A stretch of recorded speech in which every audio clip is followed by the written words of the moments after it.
Ukraine's president insists his country's forces needs weapons and military equipment to defend against Russia's invasion.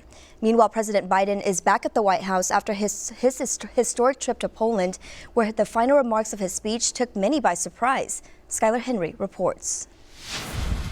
With the war in its second month, Ukraine's leader is renewing his plea for more military equipment to defend against invading Russian forces. President Volodymyr Zelenskyy called for tanks and planes from NATO, while asking if the West fears Moscow. We have to give them everything they need to win this war, because we've made it clear we're not going to intervene directly, and I don't think we should at this point. Since the start of Russia's attack on Ukraine, President Biden has said he doesn't want to escalate tensions out of concern it could spark a more wide-scale conflict.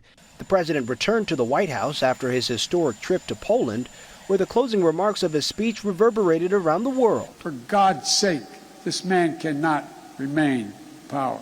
A White House official quickly walked back the president's statement, saying he was not talking about regime change. While the war presses on, firefighters in western Ukraine's biggest city, Lviv, worked in the aftermath of a Russian attack that set this oil facility on fire. Across Ukraine, thousands take shelter wherever they can, including the subways in the embattled nation's second-largest city, Kharkiv. The trains are also used as shelters. You can see people are staying overnight inside the trains. Here in Washington, protesters turned out for a large rally at the Lincoln Memorial to show they stand with Ukraine.